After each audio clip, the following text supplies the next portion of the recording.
Perkenalkan, nama saya Ria Yuniati, NIM 046. Assalamualaikum warahmatullahi wabarakatuh. Perkenalkan, nama saya Sari Widati dengan NIM 198032414047. Perkenalkan, saya Agung Kurniawan, NIM 003. Di sini kami akan memaparkan materi mengenai pengelolaan dana kas kecil. Nantinya di dalam materi pengelolaan dana kas kecil ini kita akan membahas 4 hal, yaitu pertama, pengertian dari kas, lalu pengertian kas kecil, selanjutnya ada apa saja metode pencatatan kas kecil, lalu yang terakhir kita akan membahas mengenai contoh soal dari pengelolaan dana kas kecil. Untuk yang pertama, kita akan membahas mengenai pengertian dari kas. Menurut Ikatan Akuntan Indonesia, setara kas adalah investasi jangka pendek dan sangat likuid yang dimiliki untuk memenuhi komitmen kas jangka pendek, bukan untuk tujuan investasi atau lainnya. Menurut Bambang Subroto, kas yang merupakan salah satu pos aktiva lancar adalah aktiva yang paling liquid, dalam arti paling sering berubah, karena seluruh transaksi keuangan yang terjadi selalu berkaitan dengan kas atau berakhir dalam rekening kas. Kesimpulannya, kas adalah suatu alat pertukaran dan juga digunakan sebagai ukuran dalam akuntansi. Pengertian lain mengenai kas adalah suatu jenis benda yang dapat digunakan sebagai alat pembayaran untuk memperoleh barang maupun jasa yang diperlukan. Selanjutnya, adapun sumber-sumber penerimaan kas yang antara lain berasal dari pertama, penjualan tunai atas barang dagangan. Yang kedua, pelunasan piutang dari debitur. Yang ketiga, pengambilan utang pada pihak kreditur. Yang keempat, penambahan modal dari pemilik. Yang terakhir, penjualan saham baru kepada pemegang saham. Selanjutnya, kita akan membahas mengenai pengertian dana kas kecil.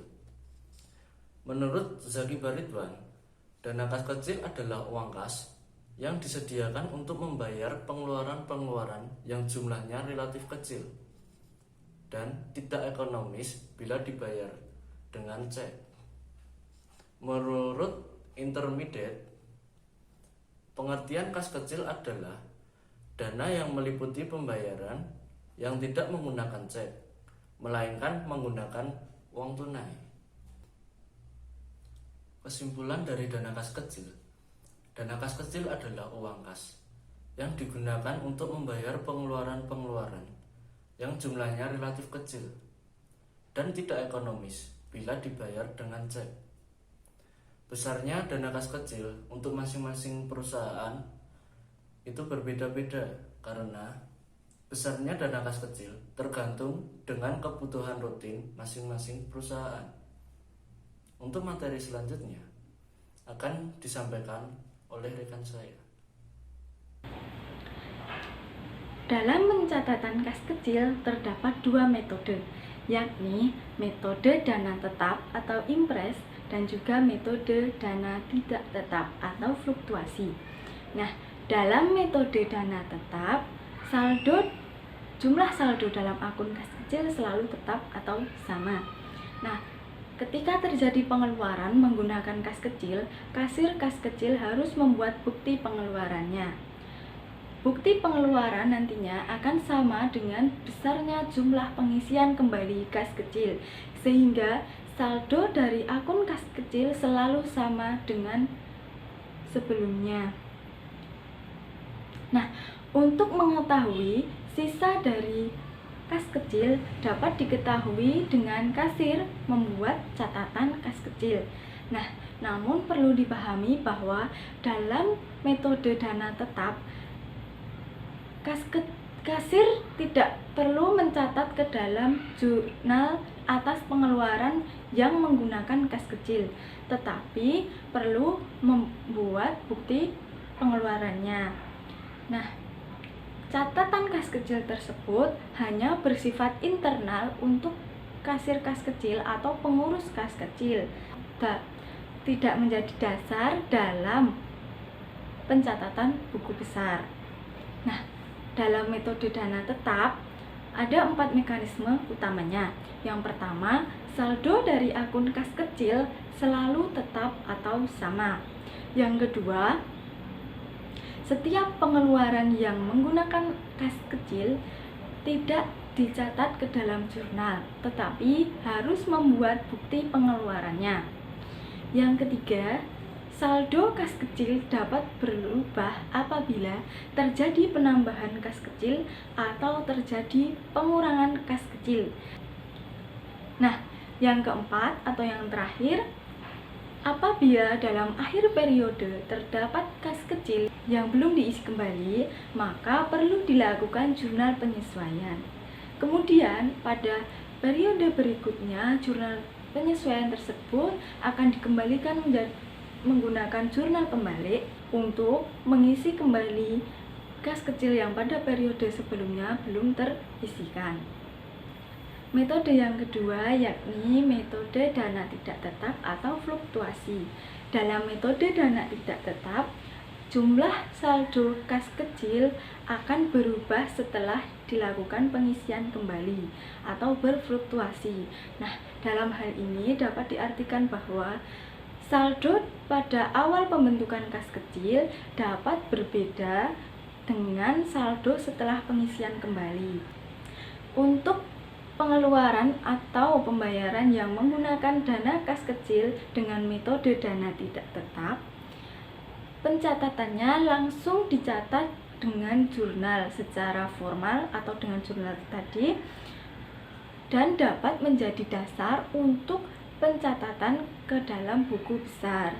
Kemudian, mekanisme dari metode dana tidak tetap atau fluktuasi yang pertama yakni saldo dari akun kas kecil dapat berubah-ubah atau berfluktuasi. Nah, yang kedua, setiap pengeluaran yang terjadi menggunakan kas kecil itu langsung dicatat ke dalam jurnal atau langsung dicatat untuk mengurangi kas kecil. Kemudian yang ketiga, pengisian kembali dana kas kecil tidak berdasarkan atas bukti pengeluarannya, tetapi berdasarkan atas kebijakan dari bendahara. Nah, yang terakhir, yang keempat, pada akhir periode tidak perlu dilakukan jurnal penyesuaian karena setiap terjadi transaksi menggunakan kas kecil langsung dicatat penggunaannya. Nah, jadi ada 4 perbedaan antara metode dana tetap atau impres dan juga metode dana tidak tetap atau fluktuasi. Perbedaan yang pertama terdapat pada jumlah pengisian kembali. Metode dana tetap atau impres, jumlah pengisian kembalinya sama dengan jumlah pengeluarannya. Sedangkan dalam metode dana tidak tetap atau fluktuasi tidak harus sama dengan pengeluarannya. Kemudian yang kedua, dari pencatatan jurnalnya. Dalam metode dana tetap atau impres, setiap pengeluaran tidak dicatat dengan jurnal, tetapi harus ada bukti pengeluarannya. Sedangkan dalam metode dana tidak tetap, setiap pengeluaran menggunakan kas kecil langsung dicatat atau di jurnal. Kemudian perbedaan yang ketiga dari saldo rekeningnya. Saldo rekening kas kecil metode dana tetap, jumlah saldo kas kecilnya selalu sama. Sedangkan dalam kas kecil metode dana tidak tetap, saldo kas kecil dapat berubah-ubah. Nah, perbedaan yang keempat yakni dari jurnal penyesuaiannya.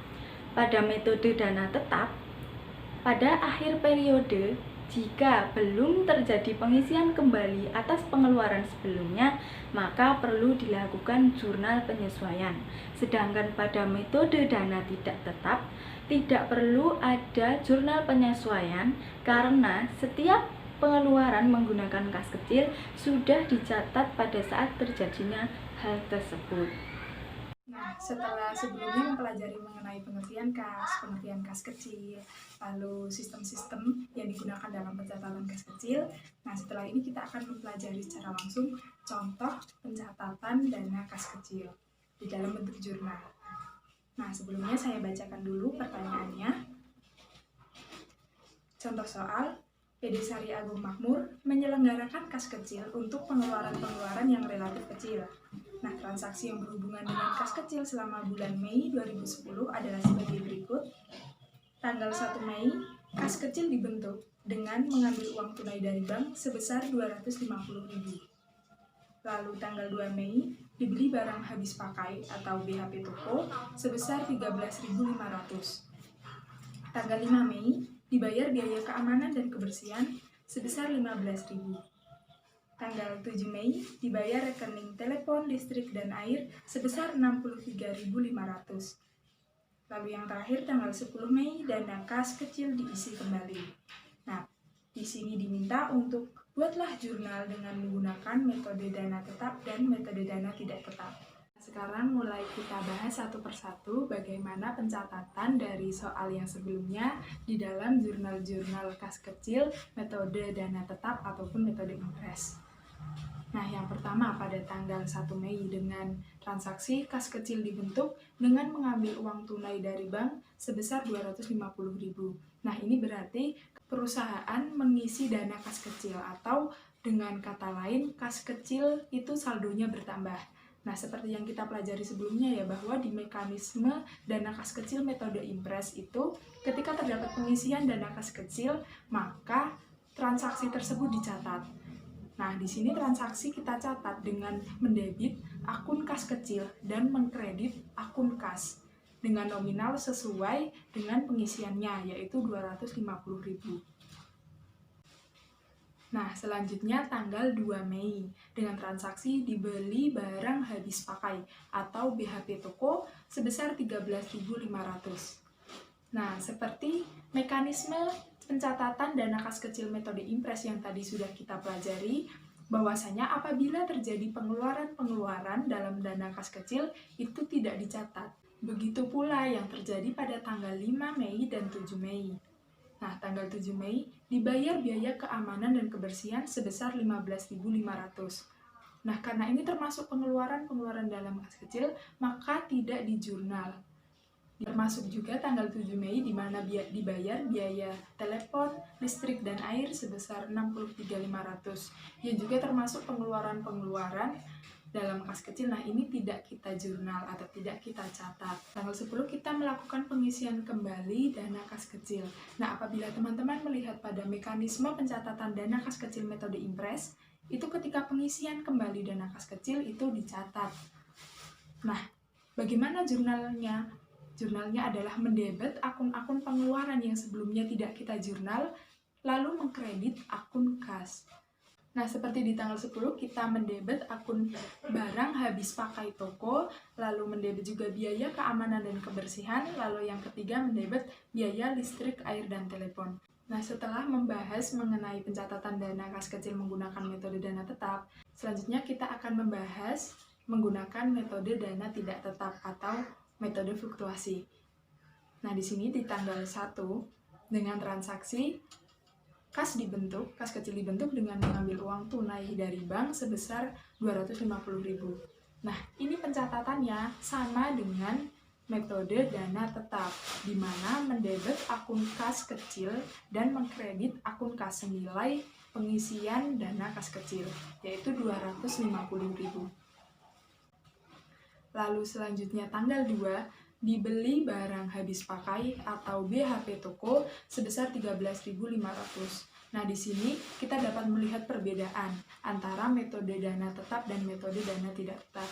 Di mana di metode dana tetap Sebelumnya tidak di jurnal ketika melakukan pengeluaran. Sedangkan di metode dana tidak tetap, ketika melakukan pengeluaran kita tetap menjurnal dengan mendebet akun yang dikeluarkan atau akun beban, lalu mengkredit akun kas kecil. Nah, seperti contoh, di tanggal 2 kita mendebet akun barang habis pakai toko senilai 13.500, lalu mengkredit akun kas kecil juga senilai 13.500. Nah, serupa dengan tanggal 2, tanggal 5 pun sama ya. Dengan transaksi dibayar biaya keamanan dan kebersihan sebesar 15.000. Nah, di sini kita catat, karena ini menggunakan metode fluktuasi, kita catat dengan mendebet akun beban atau biaya keamanan dan kebersihan senilai 15.000, lalu mengkredit akun kas kecil senilai 15.000. Tidak berbeda juga dengan tanggal 7, di mana mengeluarkan biaya listrik, telepon, dan air senilai 63.500. Nah, karena kita menggunakan metode fluktuasi, maka kita catat dengan mendebet akun biaya listrik, air, dan telepon, lalu mengkredit kas kecil dengan nominal 63.500. Nah, di sini letak perbedaan yang cukup signifikan antara metode impres dan metode fluktuasi, di mana ketika di metode impres kita tidak melakukan pencatatan ketika terjadi pengeluaran, lalu di metode fluktuasi kita mencatat semua pengeluaran dengan mengkredit akun kas kecil. Nah, lalu yang terakhir di tanggal 10 ketika pengisian kembali, ini juga kita jurnal. Namun ada sedikit perbedaan antara jurnal pengisian kembali di metode impres dan metode fluktuasi. Dimana kalau di metode impres sebelumnya ya, kita mendebet akun-akun beban-beban, lalu mengkredit akun kas. Sedangkan di metode fluktuasi, kita mendebet akun kas kecil, lalu mengkredit akun kas. Nah, di sini juga salah satu letak perbedaan antara metode impres dan metode fluktuasi.